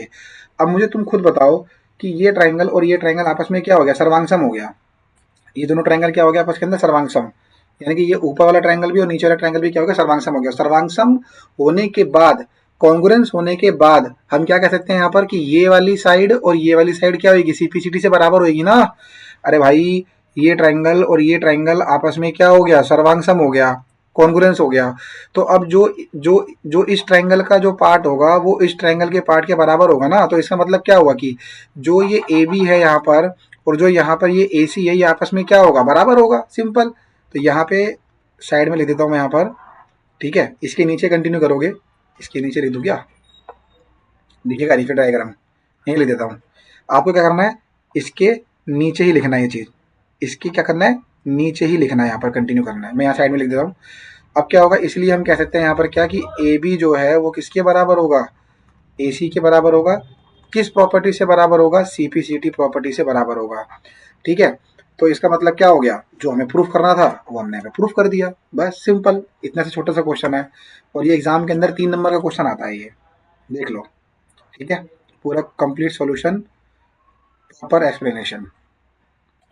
अब करें हम नेक्स्ट क्वेश्चन, करते हैं हम अपना ये वाला प्यारा सा नेक्स्ट क्वेश्चन। ठीक। अब देखो इस क्वेश्चन के अंदर क्या होगा कि बहुत बढ़िया क्वेश्चन है, फेवरेट क्वेश्चन है सीबीएसई का। ठीक है। बहुत ध्यान से समझना, बहुत ही मस्त क्वेश्चन है। थोड़ा एक्सप्लेनेशन भी बढ़िया तरीके से दूंगा मैं आपको, ताकि आपकी अंडरस्टैंडिंग बहुत से बहुत अच्छी हो जाए। देखो यहाँ पर, देखो क्या बोल रहा है, इसने सिंपल सा ये बोला यहाँ पर क्या, देखो इसने सिंपल सा मैं ये बोला कि भाई टीपी और टी क्यू जो है वो क्या है, दोनों के दोनों दो स्पर्श रेखाएं हैं। क्या है यहाँ पर, ये दो स्पर्श रेखाएं हैं। यानी कि टीपी और टी क्यू जो है वो क्या है, टू टेंजेंट दे रखी है हमारे को यहाँ पर। ठीक है। तो दो टेंजेंट दे रखी है, और ये बस सर्कल दे रखा, सर्कल का सेंटर दे रखा है, कुछ दिया ही नहीं क्वेश्चन के अंदर यहाँ पर। बट इसने बोला कि आपको जो यहाँ पे प्रूफ करना है, वो प्रूफ करने वाला डेटा जो है भाई ये है क्या, एंगल पी टी क्यू बराबर 2 गुना में ओ पी क्यू। ये तुम्हें प्रूफ करना है यहाँ पर, ये सिद्ध करना है तुम्हारे को यहाँ पर, ये वाली चीज, ये क्या है, सिद्ध करो, सिद्ध करो भाई। ठीक है। अब मैंने क्या किया, मैंने ये किया कि मैं क्या करता हूँ कि भाई इसको मान लेता हूँ एंगल 1। ठीक है। और इसको मान लेता हूँ मैं एंगल 2, ये मेरा एंगल 2 हो गया। तो इसका मतलब क्या है कि P T Q, P T Q ये एंगल 1 हो गया। तो ये पी टी क्यू जो है ना, मैं इसको लिख देता हूँ यहाँ पर क्या, एंगल 1, इसको मैं लिख देता हूँ एंगल 1 बराबर, ये 2 है यहाँ पर, तो ये हो गया 2 गुणा में, अब देखो यहाँ पर O P Q, O P Q, तो ये ओ पी क्यू ये बन गया मेरा यहाँ पर एंगल 2। तो एंगल 1 बराबर में 2 गुणा में एंगल 2 लेकर आना है। मैंने इसको थोड़ा सा ये ओ पी क्यू और पी टी क्यू से ना डिफिकल्ट पड़ता है क्वेश्चन सोल्व करने के लिए, तो मैंने क्या किया, इसको नंबर में कन्वर्ट कर लिया जी। एंगल 1 हो गया और बराबर में 2 गुणा में 2 एंगल मैंने ले लिया इसको यहाँ पर। अब मैंने एक काम और किया यहाँ पर, मैंने वो काम किया क्या भाई, इसको मैंने ले लिया यहाँ पर एंगल 3 और ये वाला ले लिया मैंने यहाँ पर क्या, एंगल 4। बहुत ध्यान से समझना, पेपर में आता है क्वेश्चन ये, ठीक है, बहुत ध्यान से समझना आपको ये वाली चीजें। ठीक है भाई, एंगल 3 ले लिया, एंगल 4 ले लिया। अब मैं क्या करता हूँ, मैं ये करता हूँ भाई क्वेश्चन को स्टार्ट, सॉल्यूशन, इसको करता हूँ मैं हल, ठीक है। और एक बेसिक सी चीज ले रहा हूँ यहाँ पर क्या, कि पीटी, या फिर मैं इसको ऐसे स्टार्ट करता हूँ, देखो इन ट्राइंगल पी टी क्यू, यानी कि त्रिभुज पी टी क्यू में मुझे पता है कि टीपी जो है, देखो टीपी जो है वो किसके बराबर होगा, टीपी जो है वो टी क्यू के बराबर होगा, टीपी बराबर में टी क्यू हो गया। क्यों होगा, इक्वल टेंजेंट है, टेंजेंट हमेशा बराबर होती है, अभी प्रूफ किया मैंने पिछले वाले क्वेश्चन के अंदर। वृत्त के बाहरी बिंदु से खींची गई स्पर्श रेखाएं क्या होती है, बराबर, यानी कि ये बाहरी बिंदु है, ये टीपी टेंजेंट है और ये टी क्यू भी टेंजेंट है, दोनों आपस में क्या होगी, बराबर होगी, ये बराबर में क्या होगा, ये होगा, ठीक है। अगर टीपी बराबर में टी क्यू होगा, यानी कि बराबर स्पर्श रेखा, बराबर स्पर्श रेखा, ठीक है। अब देखो हमने क्या पढ़ा था, कॉन्सेप्ट समझा हमने यहाँ पर क्या, एक ट्राइंगल के अंदर अगर ये वाला एंगल और ये वाला एंगल बराबर है तो इसके सामने वाली भुजा और इसके सामने वाली भुजा बराबर होती है। तो यहाँ पे भुजा बराबर दे रखी है, उल्टा उल्टा सोचो, यानी कि ये साइड और ये साइड आपस में क्या है, बराबर है, तो इसके सामने वाला एंगल ये, ठीक है। अगर मैं इसको दोबारा समझाता हूँ, देखो मैंने एक ट्राइंगल बनाया यहाँ पर इस तरीके से, ठीक है। अब इसमें क्या है कि ये वाला, ये वाली भुजा और ये वाली भुजा बराबर है, तो इसके सामने वाला ये एंगल और इसके सामने वाला ये वाला एंगल आपस में क्या होगा, बराबर होगा। तो वही चीज है यहाँ पर, देखो वही चीज है यहाँ पर,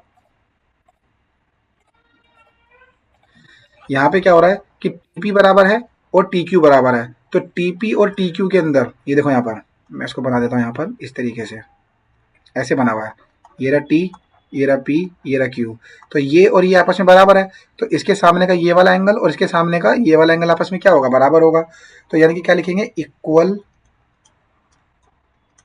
sides comma opposite angle are equal, opposite angles are equal. Hindi में क्या लिखेंगे, बराबर बराबर भुजाओं के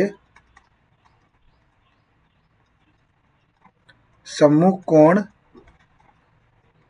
बराबर होते हैं। सम्मुख का मतलब क्या है, सामने वाले कोण, सम्मुख कोण बराबर होते हैं, ठीक है। तो इसका मतलब क्या होगा, इसलिए हम कह सकते हैं यहाँ पर क्या, कि एंगल 3 जो है एंगल 4 के बराबर होगा, ठीक है, बराबर हो गया यहाँ पर। अब मैं क्या करूंगा यहाँ पर, अब मैं लिखूंगा यहाँ पर क्या, sum of all angles of triangle P T Q, ठीक है। त्रिभुज पी टी क्यू में सभी कोणों का योग, सभी कोणों का योग। अब देखो पी टी क्यू, अब पी टी क्यू में क्या है, 1 3 और 4 है यहाँ पर, तो एंगल 1 जमा में 3 जमा में 4 बराबर कितना होगा, 180 डिग्री। त्रिभुज की तीनों कोणों का योग कितना होता है, 180 डिग्री होता है। अब मेरे को देखो यहाँ पर, अब मेरे को ये बताओ कि मेरे को एंगल, देखो जो मेरे को प्रूफ करना है, प्रूफ के अंदर क्या है, एंगल 2 है, और एंगल 2 के साथ में कौन अटैच्ड है, एंगल 3 अटैच्ड है, यानी कि एंगल 4 का तो कोई काम ही नहीं है यहाँ पर, ये तो एक्स्ट्रा फालतू का आ रहा है यहाँ पर। एंगल 2 का रिलेशन किसके साथ है, 3 के साथ है, तो 4 का कोई काम नहीं है। तो इसका मतलब क्या हुआ, एंगल 1 प्लस में एंगल 3 तो मुझे चाहिए, लेकिन एंगल 4 किसके बराबर है, एंगल 3 के बराबर है। तो एंगल 4 जो है वो कन्वर्ट हो जाएगा किसके अंदर, 3 के अंदर, क्योंकि 2 और 3 साथ में चिपके हुए हैं और आंसर में क्या है 2, इसका मतलब 4 का कोई काम नहीं है। समझो इस चीज को, बात को ऐसे ही समझना पड़ेगा इसको आपको, ठीक है। तो इसका मतलब क्या हुआ, हम लिख सकते हैं यहाँ पर कि एंगल 3 जो है वो एंगल 4 के बराबर था, इसलिए इसको हमने क्या कर दिया, चेंज कर दिया। तो angle 1 is equal to angle 3 जमा एंगल 3। अभी एक कॉन्सेप्ट और समझ लो यहाँ पर, देखो जैसे एंगल 3 प्लस में एंगल 3 लिखा होता है, तो इसका मतलब क्या होता है, 2 एंगल 3, यहाँ पे भी एक होता है और यहाँ पे भी एक होता है, तो ये एक और एक जो है ना ये बनता है 2। एंगल 3 है, एंगल 3 है तो एंगल 3 ही आएगा। ये ऐसे होता है एक तरीके से, देखो 1 रुपया जमा में क्या 1 रुपया बराबर में क्या 2 रुपया, ये देखो रुपया रुपया तो यहाँ भी क्या है रुपया, तो ये एक और एक जो है ये बन जाता है क्या 2। वही चीज है बिल्कुल सेम टू सेम यहाँ पर भी। अगर मैं लिखता हूँ यहाँ पर 2 एंगल 3 प्लस में 3 एंगल 3, देखो एंगल 3 है, एंगल 3 है, तो एंगल 3 तो आएगा ही आएगा, ये 2 और 3 जो है क्या बन जाएगा 5 बन जाएगा। आई बात समझ में यहाँ पर, ठीक है। चलो इसको हटाओ यहाँ से, इसको भी हटा देता हूँ यहाँ से। चलो एंगल तीन कितना हो जाएगा, 2 एंगल 3 इज इक्वल टू कितना हो जाएगा 180 डिग्री हो जाएगा। अब 2 angle 3 is equal to 180 degree minus में क्या होगा 1। अब ये angle 3 is equal to 180 degree minus में 1, ये 2 गुणा में है तो यहाँ पर आगे क्या हो जाएगा डिवाइड में हो जाएगा, तो ये हो गया इस तरीके से डिवाइड में, ये हो गया यहाँ पर क्या इस तरीके से डिवाइड में, ठीक है। अब क्या होगा, अब देखो यहाँ पर इधर सॉल्व करते हैं क्वेश्चन को।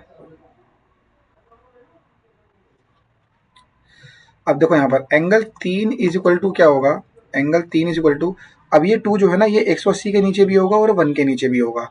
ये कैसे लिखा जाएगा, ऐसे लिखा जाएगा 180 बटे में 2 भी लिखा जाएगा और एंगल 1 अपॉन में 2 लिखा जाएगा, तो ये तो कट जाएगा यहाँ पर, 2 में 18। तो angle 3 is equal to 90 minus में 1 अपॉन में 2, ये रिजल्ट निकल कर आ गया मेरे को यहाँ पर, ये रिजल्ट निकल कर आ गया। अब मैंने आपको एक बात समझाई थी यहाँ पर क्या, कि भाई देखो ये सेंटर है यहाँ पर, ये O जो है वो क्या है सेंटर है, सेंटर से देखो सिर्फ और सिर्फ इस डायग्राम को देखो यहाँ पर, ये मैंने सर्कल बनाया यहाँ पर, ये मेरा टेंजेंट लाइन हो गया यहाँ पर, ये T हो गया और ये क्या हो गया P हो गया और ये क्या हो गया O हो गया। ये जो टेंजेंट लाइन है यहाँ पर TP टेंजेंट लाइन जो है, और ये देखो इस ये ये टीपी जो है सर्कल पे कहाँ टच कर रहा है, पी पे टच कर रहा है और ये क्या है ओ, तो ये इसको मिलाऊंगा तो ये क्या होगा रेडियस। और मैंने समझाया था कि रेडियस जो है वो पॉइंट ऑफ कांटेक्ट पे कितनी डिग्री का एंगल बनाता है, यहाँ पर 90 डिग्री का एंगल बनाता है, ठीक है। वृत्त की त्रिज्या जो होती है वो स्पर्श बिंदु पर 90 डिग्री का कोण बनाती है, ये रखो याद, इस बात को समझाया था बेसिक के अंदर, नहीं समझा तो दोबारा जाके पढ़ो उसको, ठीक है, बार बार पढ़ो इन चीजों को। अब देखो यहां पर हम क्या लिखेंगे, radius is perpendicular to the point of contact, point of 5 number का क्वेश्चन है पेपर के अंदर, इसलिए डिटेल लगा बता रहा हूं यहां पर। वृत्त की त्रिज्या स्पर्श बिंदु पर 90 डिग्री बनाती है। इसका मतलब क्या होगा, इसका मतलब ये होगा कि O P T is equal to 90 degree. ये देखो यहाँ पर ये क्या है ओ पी और टी, ये 90 डिग्री हो गया। अब मुझे बताओ कि जो ये ओ पी है, देखना ध्यान से यहाँ पर, ये ओ पी है ओ पी और ये क्या है यहाँ पर टी, ठीक है। और यहाँ से एक लाइन जा रही है देखो इस तरीके से ओ क्यू, तो यहाँ पे एंगल 2 है और यहाँ पे क्या है एंगल 3 है, तो इन दोनों का मिला के क्या बनेगा ओ पी टी बनेगा, ठीक है, ओ पी टी बनेगा। तो इसका मतलब क्या हुआ, इसका मतलब ये हुआ कि ओ पी टी जो है ना, इसके अंदर 2 एंगल छुपे हुए हैं, एंगल 2 छुपा हुआ है और एंगल 3 छुपा हुआ है, इन दोनों को मिला के बनेगा ओ पी टी। ये किसके बराबर हो गया 90 डिग्री के बराबर हो गया। इसको हटाओ यहाँ से।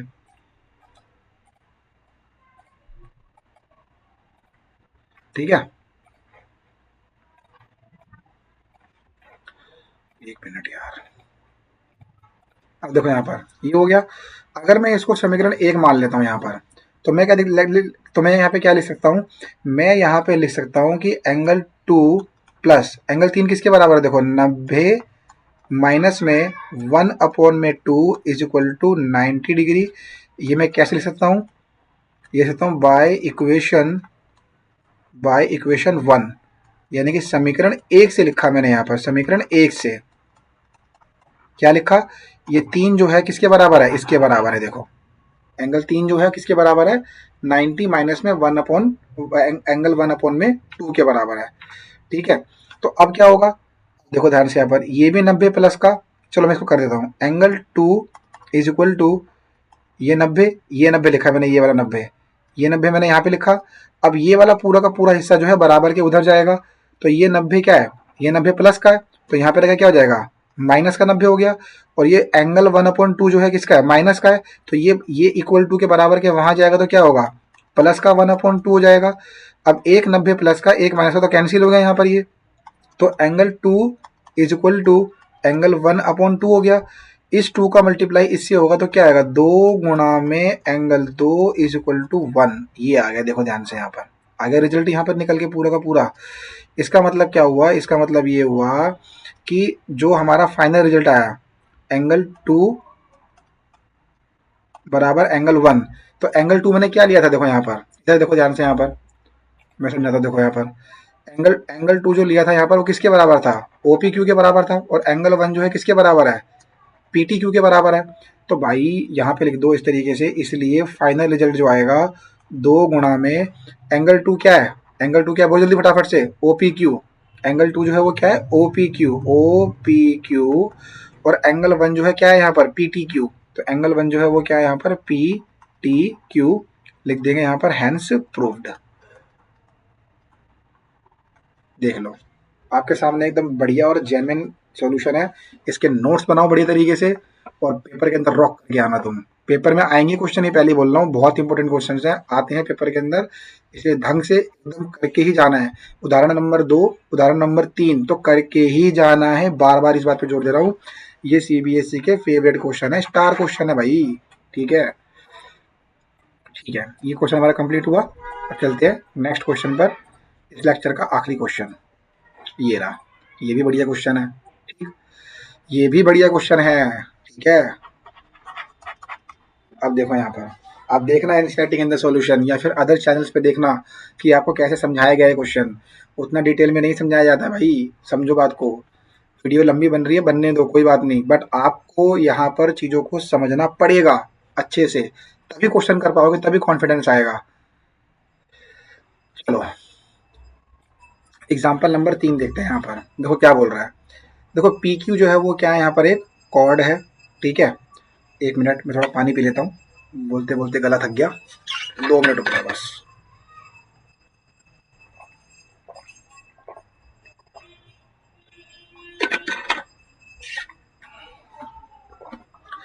चलो स्टार्ट करते हैं। यहाँ पर क्या बोल रहा है? पी क्यू जो है वो क्या है? यहाँ पर कॉर्ड है। देखो यहाँ पर जीवा जो है वो क्या है? यहाँ पर पी क्यू है। यहाँ कहाँ पर है पी क्यू? ये रहा पी क्यू। अभी थोड़ी देर के लिए डायग्राम जो है, देखो ये ओ टी जो है ना, ये जो लाइन जो दे रखी है यहाँ पर, ओ टी जो है ये कंस्ट्रक्शन में आएगा। ये एक्चुअल डायग्राम का कोई पार्ट नहीं है। ओ टी जो है वो क्या है? कंस्ट्रक्शन पे आएगा। अभी धीरे धीरे समझाता हूँ। ओपी जो है वो क्या है? कॉर्ड है, यानी कि सॉरी, पी क्यू जो है वो क्या है? कॉर्ड, यानी कि पी क्यू जो है वो जीवा है। और देखो 5 सेंटीमीटर क्या है? यहाँ पर रेडियस दे रखा है यहाँ पर, यानी कि इसका मतलब क्या है कि जो रेडियस है वो कितना है? यहाँ पर 5 सेंटीमीटर है। ये रहा देखो यहाँ पर ओपी जो है वो रेडियस है, और पी से लेकर क्यू जो है वो क्या है? जीवा है। ठीक है, इसको थोड़ा सा लिख लेते हैं। यहाँ पर निकालना क्या है? देखो यहाँ पर निकालना क्या है? Find the length of TP. कहाँ है टीपी? टी और पी, ये क्या है यहाँ पर? ये टेंजेंट है। ये क्या है यहाँ पर? ये टेंजेंट है, टेंजेंट। ठीक है, टेंजेंट लाइन है ये, मतलब स्पर्श रेखा है। यही निकालना है हमारे को, टीपी की लंबाई क्या होगी। बहुत बढ़िया क्वेश्चन है, मस्त एकदम। करते हैं देखो इसको यहाँ पर। आंसर। जो डेटा गिवन है ना, पहले उसको लिख लो एक बार अच्छे से प्यार से। गिवन में क्या क्या है यहाँ पर? रेडियस दे रखा है। रेडियस का मतलब क्या है यहाँ पर? त्रिज्या। त्रिज्या क्या है यहाँ पर? ओपी। कितना दिया हुआ है? 5 सेंटीमीटर। ठीक है भाई। कॉर्ड, कॉर्ड का मतलब क्या है? जीवा। जीवा कहाँ पर है? P Q. कितना दिया हुआ है? 8 सेंटीमीटर। अब इसको भूल जाओ यार, ये टी से लेकर क्यू ज्वाइन कर रखा है, उसको भूल जाओ, आर को भूल जाओ। अभी जो बता रहा हूँ सिर्फ उस पर ध्यान दो। ठीक है। पी क्यू कितना हो गया यहाँ पर? 8 सेंटीमीटर। अब जो मुझे फाइंड करना है यहाँ पर, वो मुझे क्या फाइंड करना है वो समझो। यहाँ पर फाइंड करना है टीपी की लंबाई। फाइंड करना है टीपी की लंबाई क्या होगी? टीपी की लेंथ कितनी होगी वो मुझे फाइंड करनी है यहाँ पर। ये लो, टीपी की लंबाई मुझे ज्ञात करनी है। ठीक है। तो टीपी निकालने के लिए अब मुझे देखो क्या क्या करना पड़ेगा, समझो बात को। यहाँ पर इसमें ये फाइंड करना है मेरे को। यहाँ पर हल्का सा इसमें क्या किया गया? कंस्ट्रक्शन किया गया है। कंस्ट्रक्शन का मतलब क्या होता है? रचना की गई है। क्या किया गया है? टी को टी को ओ से मिलाया। ये मिलाई भी लाइन है, बाद में लिखना, बाद में आएगी लाइन। ये टी को ओ से मिलाया। जब टी को ओ से मिलाया तो वह पी क्यू को आर पर प्रतिच्छेद किया। ठीक है। तो देखो, टी को ओ से मिलाया तो वह पी क्यू को आर पर प्रतिच्छेद किया। ये हो गया। इसका मतलब क्या है? कि join join T to O which intersect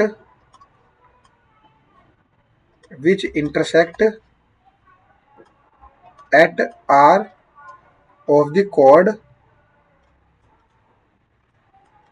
PQ।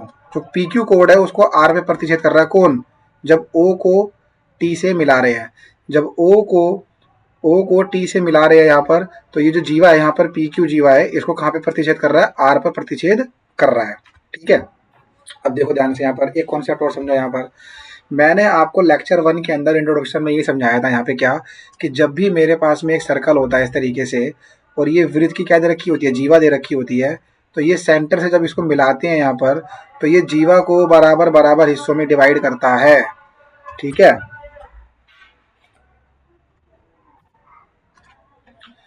तो इसमें क्या होता है कि भाई जो हमारा ये ओ सेंटर है ना, जैसे ओ को मैंने एम से मिलाया और ये ए बी है यहाँ पर, तो पता है क्या हो रहा है? ये ए एम और एम बी, ये दोनों के दोनों पता है क्या हो रहा है? ये दोनों की दोनों यहाँ पर क्या होगा? बराबर बराबर डिवाइड होगा। तो यहाँ पे क्या देखने को मिल रहा है कि देखो, ये भी यहाँ पर क्या है? ये पी क्यू जो है ना, ये पी क्यू जो है, ये पी क्यू, ये जीवा है। और जो ये ओ आर है ना यहाँ पर, ये 90-90 बनाएगा दोनों तरफ, और इसको बराबर बांटेगा, इसको बराबर बांटेगा। इसका मतलब क्या है कि पी क्यू जो है ना वो 8 सेंटीमीटर है, बट डिवाइड बाई 2 करना पड़ेगा, तो कितना आएगा? 4। इसका मतलब क्या है कि जो पी आर है वो भी 4 होगा, और आर क्यू जो है वो भी क्या होगा? 4 होगा। ठीक है। अभी करके दिखाता हूँ प्रॉपर तरीके से कैसे होता है ये। देखो, इसको हटाओ यहाँ से, इसको हटाओ।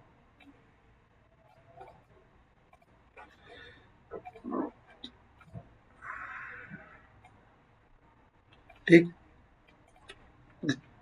अब देखो यहाँ पर, देखो कंस्ट्रक्शन हो गया। अब सॉल्यूशन करते हैं। यहाँ पर सॉल्यूशन में क्या होगा कि देखो, ये लिख लो पहले। यहाँ पर देखो, पी क्यू क्या है, या फिर ऐसे लिख दो यहाँ पर, केंद्र से, ऐसे लिखो यहाँ पर। देखो, centre is join to the chord, centre is join to chord, it divide chord into two equal parts. ठीक है। ठीक है। यानी कि केंद्र से जीवा को मिलाने पर, केंद्र से जीवा को मिलाने पर जीवा को बराबर बराबर बांटता है, ठीक है, और 90 बनाता है, ठीक है, तथा 90 डिग्री भी बनाता है, 90 डिग्री बनाता है, ठीक है। यानी कि centre is joint to the chord, it divide chord into 2 equal part and perpendicular also. यहाँ पे लिख दो एंड यहाँ इधर लिख देता हूँ ऊपर, एंड परपेंडिकुलर ऑल्सो। तो क्या देखने को मिला हमारे को, यहाँ पे ये देखने को मिला कि पी आर बराबर होगा किसके, यहाँ पर आर क्यू के। एक तो ये पार्ट मिलेगा हमारे को यहाँ पर, और साथ साथ में क्या मिलेगा कि पी आर ओ भी 90 डिग्री होगा। ये देखो पी आर ओ यहाँ बनेगा 90 डिग्री, ठीक है, और साथ साथ के अंदर क्या बनेगा, ओ आर क्यू जो है वो भी क्या बनेगा, 90 डिग्री बनेगा, ठीक है। P R O R Q दोनों तरफ क्या बनेगा, 90 डिग्री का कोण बनेगा, और ये दोनों तो आपस में बराबर है ही यहाँ पर। तो इसका मतलब क्या हुआ, इसका मतलब ये होगा कि पी क्यू जो है, देखो यहाँ पर पी क्यू किससे मिलके बना हुआ है, पी आर प्लस में आर क्यू से मिलके बना हुआ है। ये देखो पी से लेकर क्यू जो है किससे मिलके बना हुआ है, पी आर प्लस में आर क्यू से मिलके बना हुआ है। तो यहाँ पे जो पी क्यू है वो पूरा का पूरा कितना दे रखा है, 8 सेंटीमीटर। ये देखो दे रखा है यहाँ पर, जीवा पी क्यू जो है वो कितनी है यहाँ पर, 8 सेंटीमीटर लंबी है। ये देखो ना, P Q is a chord of a length 8 centimetre. तो पी क्यू जो है वो 8 सेंटीमीटर हो गया। अब मेरे को जो क्वेश्चन सॉल्व करना है ऊपर से क्वेश्चन सॉल्व करना है, नीचे से कोई मतलब नहीं है, आर क्यू की कोई मतलब नहीं है यहाँ पर, आर क्यू से मेरा कोई मतलब नहीं है, तो आर क्यू फालतू का है। तो पी आर प्लस में आर क्यू के बराबर क्या है, पी आर, तो ये भी कितना हो जाएगा, पी आर। तो इसका मतलब क्या है, 8 सेंटीमीटर बराबर 2 पी आर, तो ये 2 से कट जाएगा यहाँ पर, तो कितना आ जाएगा 4। तो 4 सेंटीमीटर इज इक्वल टू कितना आ गया, पी आर आ गया यहाँ पर, पी आर जो है वो कितना आ गया, 4 सेंटीमीटर आ गया। तो ये देखो यहाँ पर पी से लेकर जो आर है ये कितना है, ये 8 सेंटीमीटर जो दे रखा है ये पूरा है यहाँ पर, और ये कितना आ गया 4 सेंटीमीटर, ये आ गया 4 सेंटीमीटर, यहाँ पे 4 ले देता हूँ मैं इस तरीके से, ठीक है। पी से लेकर आर तक कितना आ गया, 4 सेंटीमीटर। अब क्या करना है हमारे को यहाँ पर, अब करना है क्वेश्चन को सॉल्व। एक मिनट,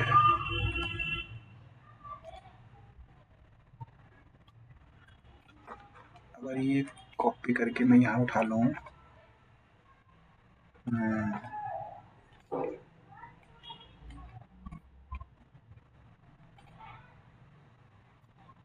डायग्राम लेकर आना चाहता हूँ मैं यहाँ पर, ताकि आपको और बढ़िया समझ में आए। आ गया, बहुत सही बहुत सही। अब देखो यहाँ पर, अब यहाँ पे क्या होगा, जो मैंने यहाँ पे ले रखा था 8 सेंटीमीटर 4 है यहाँ पर, ठीक है। अब देखो क्वेश्चन को सॉल्व करते हैं यहाँ पर। अब मैंने बोला कि in triangle P R O. अब देखो पी आर ओ में ऊपर ऑलरेडी बता चुका हूँ कि ये वाला एंगल जो है कितने डिग्री का है, 90 डिग्री का है। तो 90 के सामने वाली साइड पहले लोगे, पी आर ओ में 90 के सामने वाली साइड क्या होगी, ओ पी का square is equal to P R का स्क्वायर प्लस आर ओ का स्क्वायर, ठीक है। अब ओ पी जो है वो कितना है यहाँ पर, 5 का स्क्वायर हो जाएगा। पी आर जो है वो कितना होगा, पाइथागोरस थ्योरम लगा दिया नॉर्मली, ये हो गया इसका स्क्वायर, और ओ आर जो है वो नहीं पता हमारे को, ये हो गया ओ आर का स्क्वायर, ये हो गया 25, ये हो गया 16, और ये हो गया ओ आर का स्क्वायर। तो 25 माइनस में 16 is equal to O R, ये बेसिक कैलकुलेशन है। ये 9 बराबर में कितना आ गया, ओ आर का स्क्वायर आ गया। ये इस पे लग गया रूट, यहाँ से हट गया ये ओ आर, तो ये कितना आ गया 3 सेंटीमीटर इज इक्वल टू कितना आ गया ओ आर, ये आ गया भाई ओ आर 3 सेंटीमीटर। तो ये ओ आर की वैल्यू कितनी आ गई, 3 आ गई। अब निकालना है क्या हमारे को, टी पी है। तो मैंने यहाँ पे क्या किया, लेट कर लिया यहाँ पे क्या कि टी पी जो है टी जो है वो क्या है यहाँ पर x है, और टी आर जो है उसको मैंने y ले लिया, यानी कि t से लेकर r तक जो है ये मेरा y हो गया, और टी जो है ये मेरा क्या हो गया, x हो गया। ठीक है, तो टी x हो गया और टी आर y हो गया। अब मैंने क्या किया यहाँ पर, अब मैं एक काम करूंगा कि देखो अब जो हमारे को क्वेश्चन सॉल्व करना है टी पी और क्यू तो यहाँ चले जाएगा, तो इसको हमें क्या करना चाहिए, इसको हमें 3 और y को लेना चाहिए साथ में।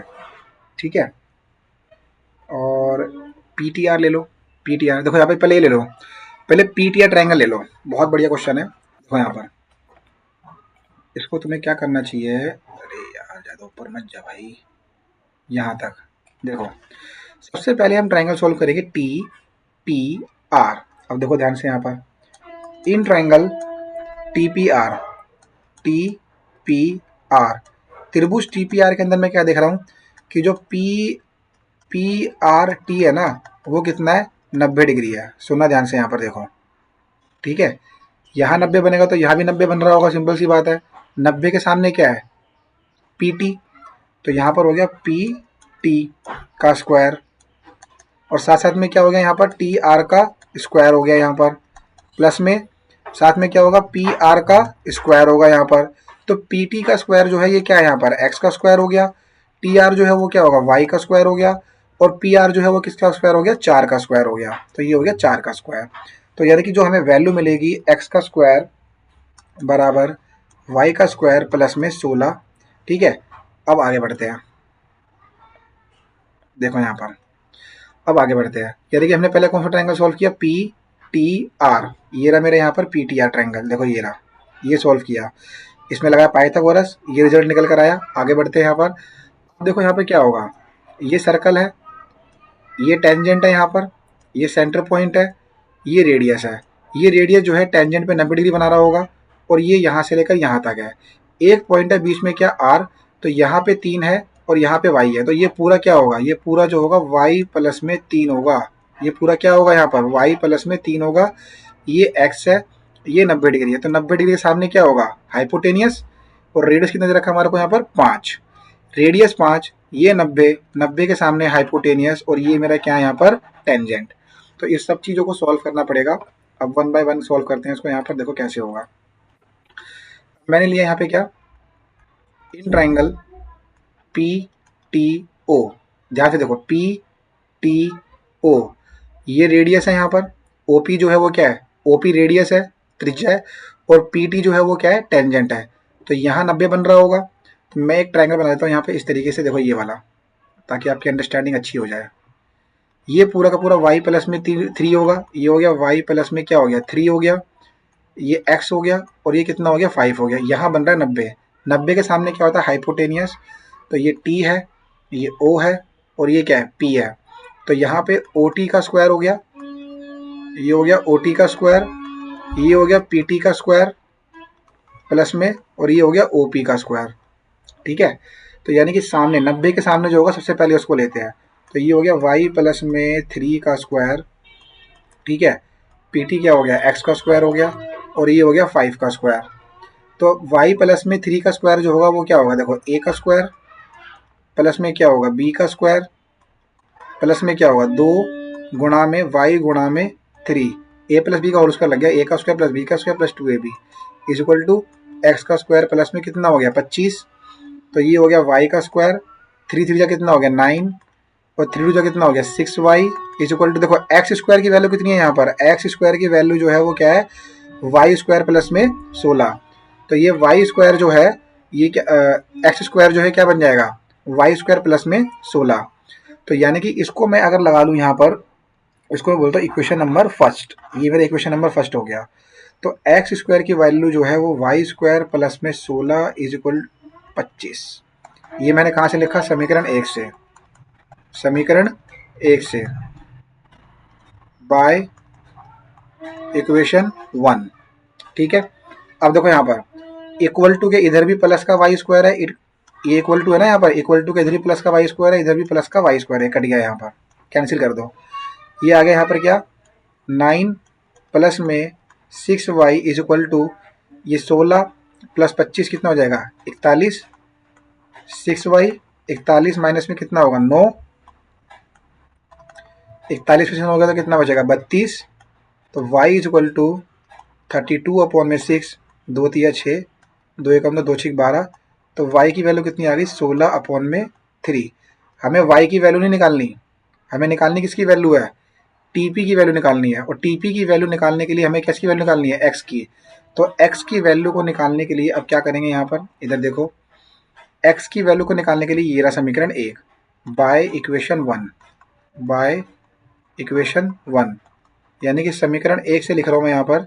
समीकरण 1 से देखो क्या है X square is equal to Y square plus में 16। तो X square is equal to 16 upon में 3 का क्या हो गया यहाँ पर स्क्वायर हो गया, प्लस में कितना हो गया 16। तो यहाँ पर आएगा एक्स का स्क्वायर 256, 16 का स्क्वायर 3 3 9 हो गया, ये स्क्वायर जो है इसका भी होगा और ये स्क्वायर इसका भी होगा, प्लस में 16 हो गया, अपॉन में क्या लगाओगे 1। ठीक है, तो ये कैलकुलेशन करते करते हम पहुंच जाएंगे एलसीएम की तरफ। 1 और 9 का एलसीएम 9, 9 से 9 कटेगा तो कितना आएगा 256। ठीक है, 1 के पहाड़े में 9 9 पर आएगा, तो 9 की मल्टीप्लाई करेंगे 16 से, तो 16 निम में कितना होगा 144। तो x का स्क्वायर दोनों को जोड़ के आएगा कितना यहाँ पर 400 अपॉन में 9। क्या होगा यहाँ पर, अब यहाँ पे ये पावर 2 जो है ये x का स्क्वायर हो जाएगा और ये बन जाएगा अंडर रूट में 400 अपॉन में 9। होगा ये प्लस माइनस ही, होगा ये प्लस माइनस ही, बट हमें प्लस माइनस का कॉन्सेप्ट पे ध्यान नहीं देना यहाँ पर, क्योंकि जो हम लेंथ और टेंजेंट निकाल रहे हैं वो पॉजिटिव होगी। लेंथ हमेशा पॉजिटिव में ही होती है, नेगेटिव में नहीं होती है। तो यानी कि ये 400 का भी स्क्वायर होगा और ये 9 का भी स्क्वायर होगा। 400 का स्क्वायर 20, 9 का स्क्वायर 3। तो x की वैल्यू आ गई 20 अपॉन में 3 सेंटीमीटर। और देखो x की वैल्यू जो है वो क्या ली थी हमने, x किसको लिया था हमने TP को लिया था। ठीक है, x हमने किसको लिया था, x हमने लिया था किसको TP को, और TP को लिया है। तो अगर मैं डायग्राम में देखूं यहाँ पर, तो जो ये TP जो है वो क्या है मेरा यहाँ पर टेंजेंट है। अगर मैं अपने सॉल्यूशन के अंदर और ऊपर जाऊँ यहाँ पर, तो यहाँ पे लिखा भी है, देखो यहाँ पर जो TP है यहाँ पर, ये देखो क्वेश्चन में क्या लिखा हुआ है, TP की लंबाई ज्ञात कीजिए। किसकी लंबाई निकालनी थी, find the length of TP। तो TP जो है हमारा वो क्या निकल कर आया, x निकल कर आया, उसको हमने x ले रखा था। तो x की वैल्यू जो है वो 20 अपन, तो हम 20 अपन 3 निकल कर आई। तो लास्ट में लिखेंगे यहाँ पे क्या कि इसलिए फाइनल रिजल्ट जो आएगा लेंथ ऑफ टेंजेंट TP वो क्या निकल कर आया 20 अपॉन में 3 सेंटीमीटर निकल कर आया। यानी कि TP स्पर्श रेखा की लंबाई वो कितनी है यहाँ पर 20 अपॉन में 3 सेंटीमीटर आई है निकल कर। इसी के साथ हमारा ये क्वेश्चन कंप्लीट होता है। दोनों ही क्वेश्चन बहुत ही ज़्यादा इंपॉर्टेंट है, CBSE के फेवरेट क्वेश्चन है यहाँ पर ये जो मैंने आपको करवाया, क्वेश्चन नंबर 3। ठीक है, एग्जाम्पल नंबर 3, एग्जाम्पल नंबर जो मैंने 2 करवाया आपको, ये बहुत ही ज़्यादा इंपॉर्टेंट क्वेश्चन है दोनों के दोनों। थ्योरम्स का तो है ही, थ्योरम्स तो हमें करनी है यहाँ पर, थ्योरम 10.2 जो है। ठीक है, तो ये सारे के सारे क्या है बहुत ज़्यादा इंपॉर्टेंट क्वेश्चन है। और इसी के साथ हम अपने लेक्चर को ख़त्म करते हैं। Thank you very much. अगर आप यहाँ तक लेक्चर के अंदर जुड़े हो तो यानी कि आपका इंटरेस्ट बना है, और उम्मीद करता हूँ कि मैं इन तीनों क्वेश्चन को समझाने का बहुत ज़्यादा मैंने प्रयास किया है और मैं समझा पाया हूँ आपको। ठीक है, तो बाय बाय, लाइक कर देना, सब्सक्राइब कर देना और शेयर कर देना इसको। ठीक है, ताकि मेरा चैनल भी ग्रो हो सके।